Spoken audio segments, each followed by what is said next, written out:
Coming up, a look at the candidates and issues in this year's election. Plus, how you can make sure you're registered to vote and combat misinformation. The FCC Soundcheck starts now.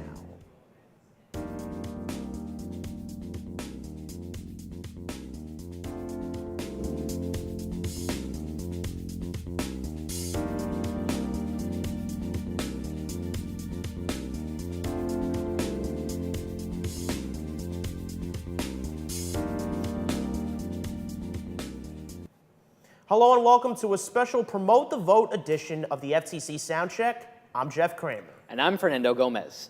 Election Day is one of the most important days for our country. It allows us to be able to use our voice and to be able to shape the future. Especially for those of us who are younger, it's important to vote for the changes we'd like to see, and it's important to know which candidates align with our personal values. Our Promote the Vote special is here to help you educate yourself on this year's candidates, their policies, and how you can make your voice heard. The 2024 presidential race has seen unprecedented developments from both sides. Vice President Kamala Harris is looking to become the first woman president. Meanwhile, former President Donald Trump, who is now a convicted felon, is pushing for a return to the White House despite facing numerous legal challenges. Security is on high alert during this year's election. In July, former President Trump survived an assassination attempt at a rally in Butler, Pennsylvania, and 2 months later there was another alleged assassination attempt at one of his golf courses in Florida. With all this, plus violence in the Capitol after the last election, there are security concerns around the presidential race. Daniel Garcia has more. Former President Trump, who lost to President Biden, has continued to deny the results of the 2020 election, claiming that it was stolen from him. This claim fueled the January 6th insurrection at the U.S. Capitol, where thousands of Trump supporters stormed the building to disrupt Congress from certifying the election results. Trump was later impeached for inciting the riot, but the Senate did not convict him. Are you now acknowledging that you lost in 2020? No, I don't acknowledge that at all. Throughout his campaign, including a recent stop in Uniondale, he has insisted that this year's victory should be too big to steal. In this year's election, Mr. Trump's opponent was initially Joe Biden once again, but Mr. Biden stepped down after he appeared confused and struggled to respond to questions during a debate in July. With Biden out, Kamala Harris stepped in as the Democratic nominee, but her candidacy faced immediate criticism. Many questioned whether she could unify voters.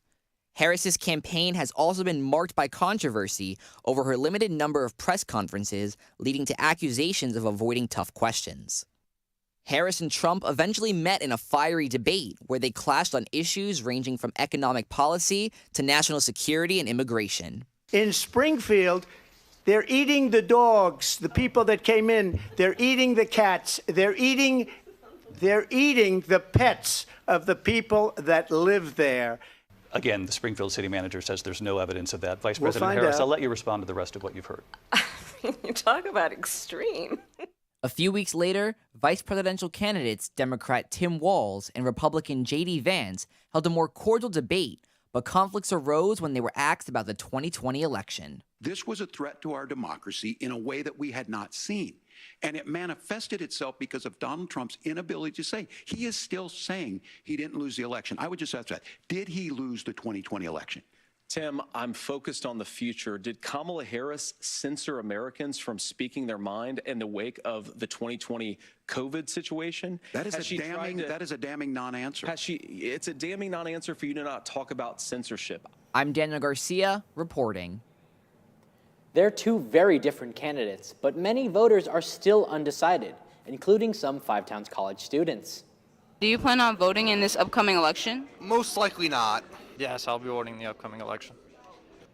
No, I really wouldn't say I plan on voting on this upcoming election. No. Perhaps. And why not? Both parties, I feel, are very corrupt and not leading the nation towards any good future. I don't like how Trump has like a sort of like very fascistic vibe with his leaders, and Kamala, the Democratic Party, I feel, has just been very ineffective and hypocritical along with the Republican Party as well. I'm a little undecided simply because you have one candidate that I think is really good, but says things that are kind of off and kind of controversial. But then you have another one that hasn't necessarily convinced me yet. So I'm kind of on the fence right now, but we'll see. Maybe as we get closer to the election, I will be able to come up with a conclusion of who I want to vote for. Because I am just neutral in either factors. I don't really side with either of the parties. I think they both have some good views, and they also both have some bad views. And I don't really affiliate with either of them. Because I feel like it's a lose-lose situation. While the presidential election gets the most attention, other races are also on the ballot. Of course, the House and Senate pass laws that affect the whole nation and can support or oppose the president's agenda.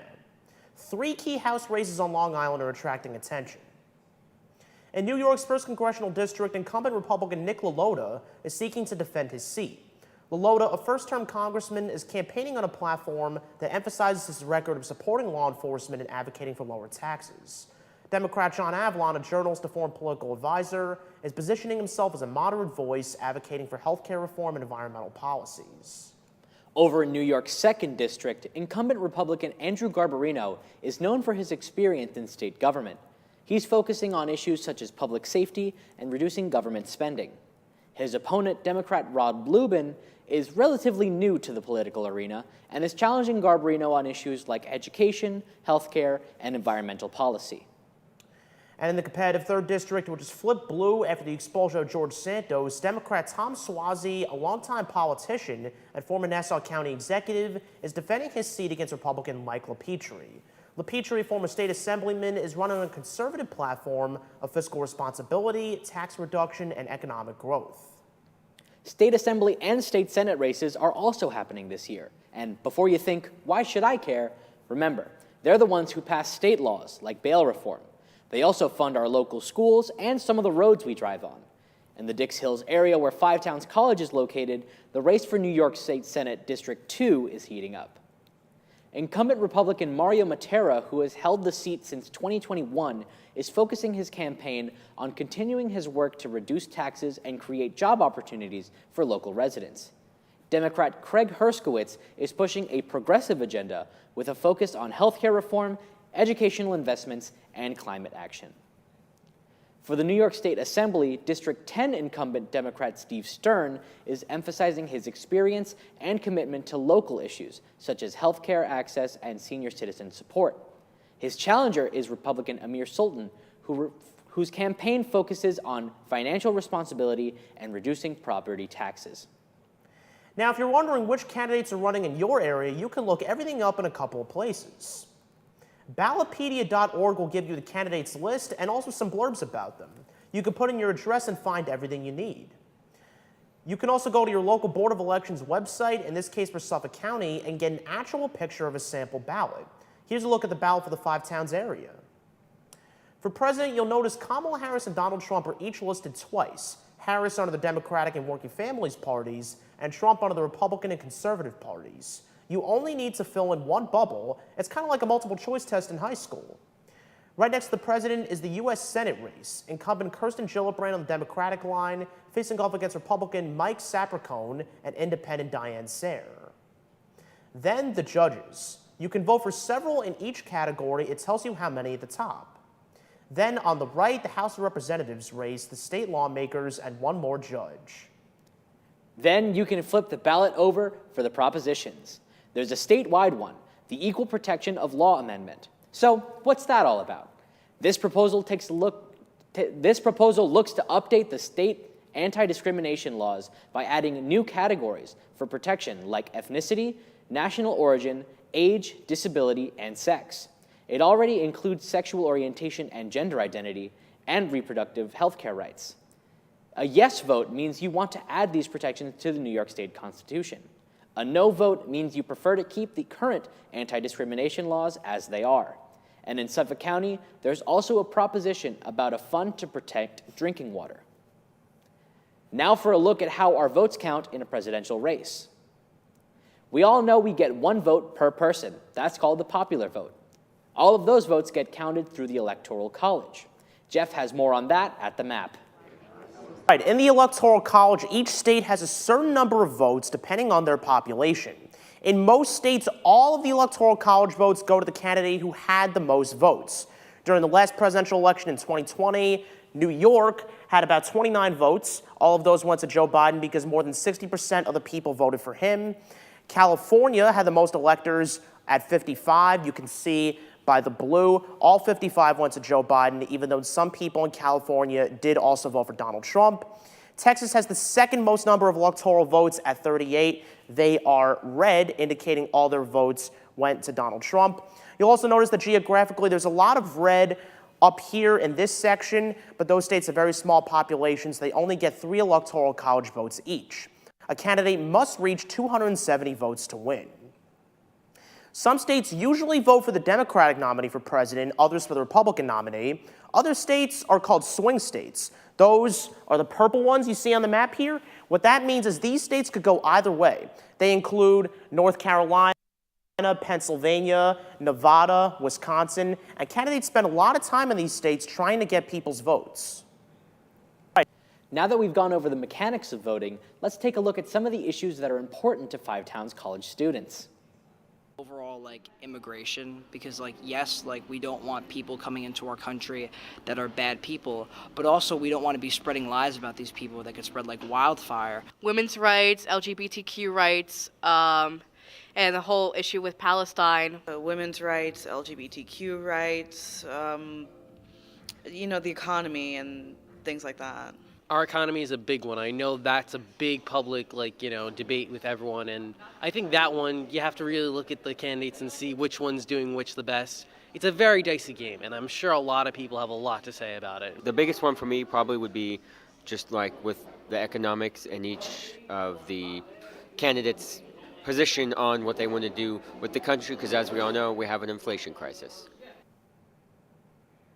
Speaking of inflation, the economy is a top issue for Five Towns students and many others.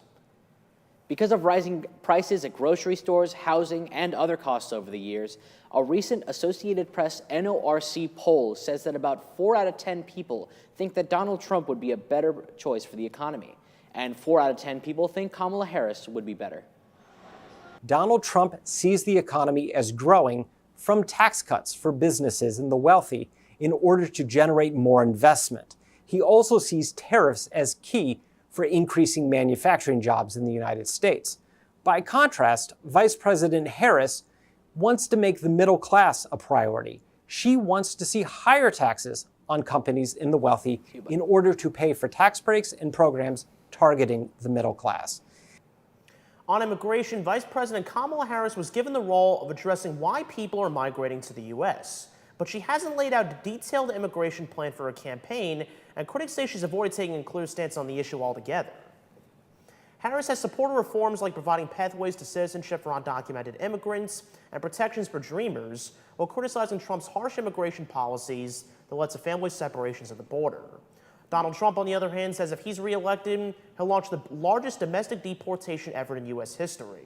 That would include bringing back his Remain in Mexico policy, expand the travel ban, and even using the National Guard to carry out large-scale deportations. He's also pushing to end birthright citizenship for kids born to parents who are both in the U.S. illegally, a move likely to face significant legal challenges. If Kamala is reelected, your town and every town, just like it all across Wisconsin and all across our country, the heartland, the coast, it doesn't matter, will be transformed into a third world hellhole. Have pledged to carry out the largest deportation, a mass deportation in American history. Imagine what that would look like and what that would be. How's that going to happen? Massive raids? With the ongoing war in the Middle East escalating, foreign policy is also on the minds of voters. Joseph Fetterman from the Associated Press reported on the conflict's one-year anniversary. Routine. On the Israeli side, over 1,200 people killed on that first day, the deadliest day in Israel's history, the sense of sadness and shock that you still feel everywhere you go in the country. The government believes that Over 100 hostages still remain in captivity in Gaza. It believes about a third of them have died, and that number could continue to grow because the conditions are so difficult for them. In Gaza, the sense of loss and destruction is even more acute. The territory has never seen anything like this. Over 40,000 people reported killed. 90% of the population has been displaced, with no hopes of returning home anytime soon. The vice presidential candidates recently spoke on their ticket's approach to this conflict. America will protect our American Jewish brothers and sisters. We will stop funding anti-American and anti-Jewish radicals. And we are going to bring home American hostages wherever they're held. But what's fundamental here is that steady leadership is going to matter. It's clear, and the world saw it on that debate stage a few weeks ago. A nearly 80-year-old Donald Trump talking about crowd sizes is not what we need in this moment. On abortion, Donald Trump takes credit for the Supreme Court's ruling overturning Roe v. Wade in 2022, as 3 of his appointees were instrumental in doing that. He has stated that abortion laws should be left up to individual states and has been more vague in his current campaign about whether he supports a national ban. Kamala Harris has been a vocal advocate for reproductive rights, pledging to make abortion rights into federal law and supporting measures to protect abortion access at the state level. She has also framed the issue as one of personal freedom and autonomy. Harris's campaign has also called for expanding federal protections for reproductive health care.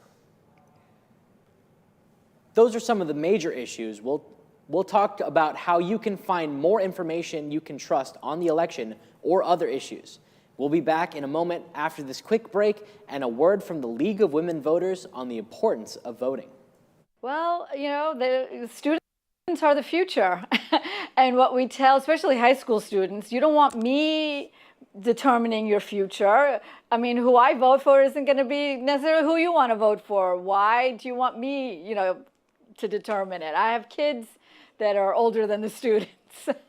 What would you say is like the biggest reason people, young people, just any voters don't want to go to the polls? Really, they don't think their vote counts. Like, what difference does it make? But even in the last presidential election, how many states, you know, we have an electoral college when it comes to presidential elections. So it's by state. How many states one or the other candidate won by a few thousand votes? I mean, that's crazy. So every vote really does count. Hey, everybody. I'm Jeff Kramer, a senior here at Five Towns College and former president of the Student Government Association. This is the first time many of us are old enough to vote in a United States presidential election. And there are other races, too. If you have questions about the candidates, the issues, where to vote, how to make sure you're registered, or if you want a sneak peek of what your ballot will look like, catch our MassCom election specials on the FTC Soundstream Radio, on the Five Towns screens, and YouTube. Find links on the FTC Record Online or on the FTC website. Remember, every vote counts, so be informed and vote.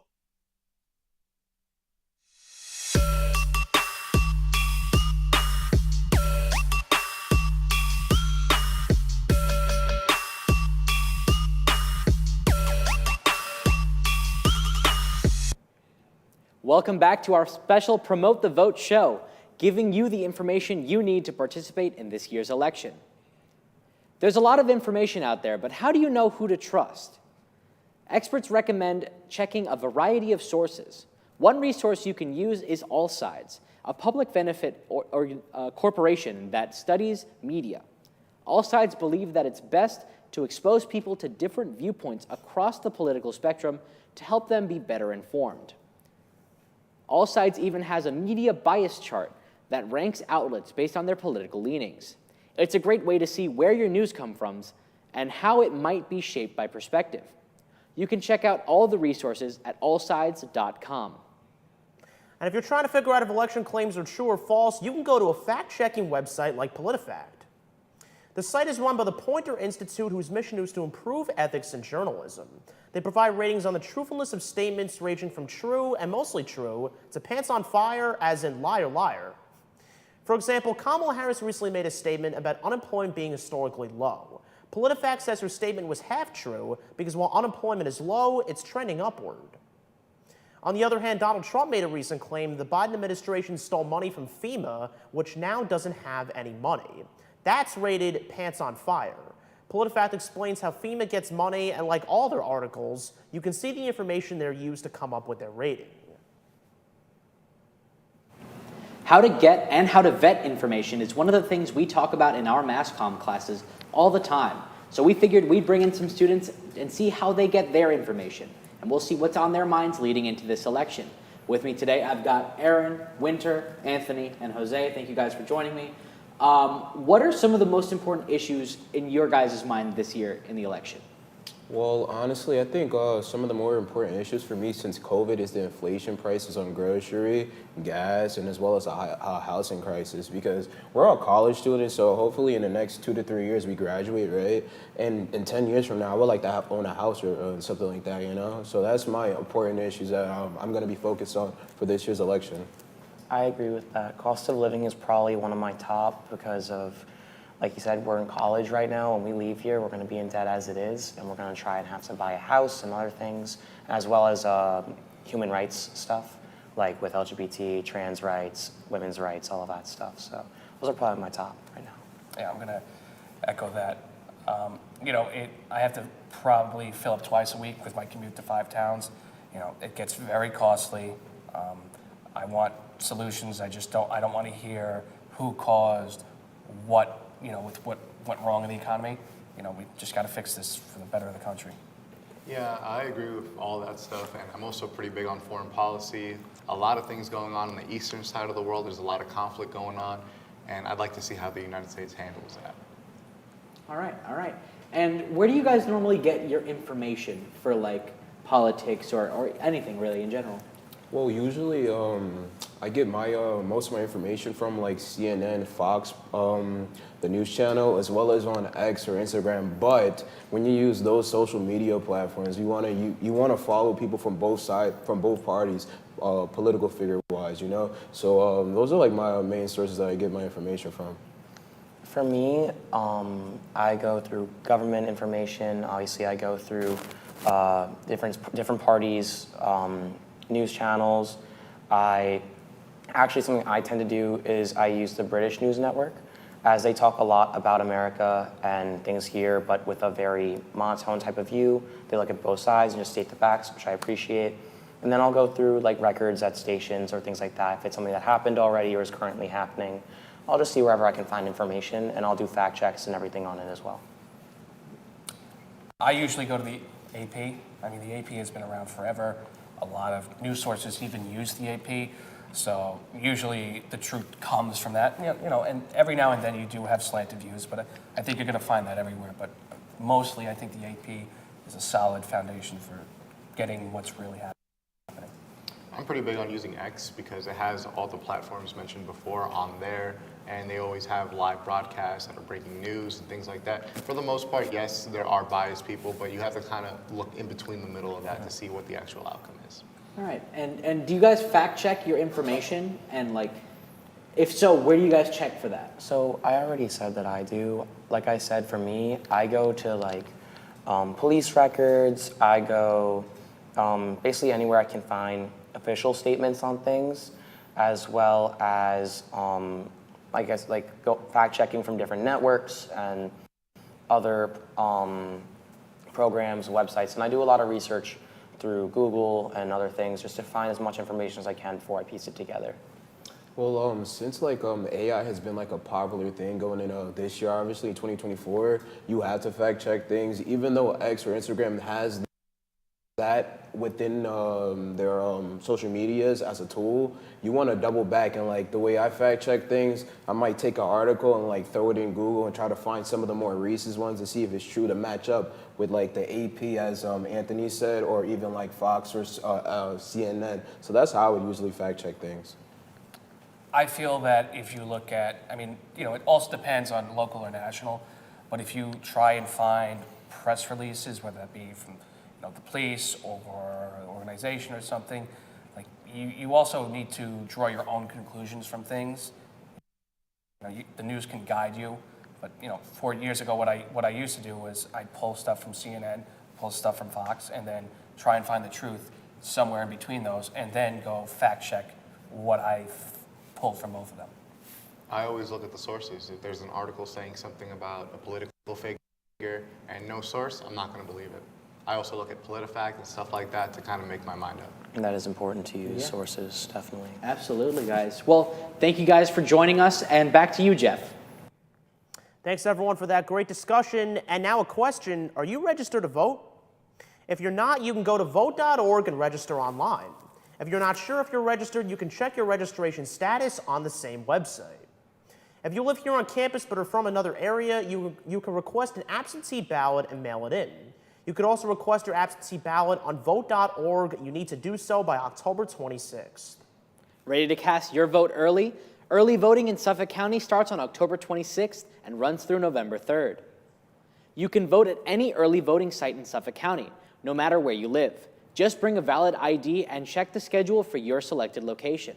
For a full list of early voting sites and hours, visit the Suffolk County Board of Elections website. The Mass Comm Department will be hosting an election night watch party on November 5th from 8 to 10 p.m. Join us for live coverage, updates, and results as they come in. Well, Nando, I got to tell you, I am very excited that the Mass Comm Department is doing a live broadcast on election night. Me and you are going to be part of it. Absolutely. So many people are. I'm just really excited just to be in the action of it all. Absolutely. I think it's going to be a lot of fun. It's going to be a big first for the department. Oh, yeah. And, I think we're going to put a lot of effort into it, and it's going to be great. Yeah, well, I can't wait to do it with you, pal. Me too, buddy. That's all for our special Promote the Vote edition of the FTC Soundcheck. We hope you have found this very informative. I'm Jeff Kramer. And I'm Fernando Gomez. Thanks for watching.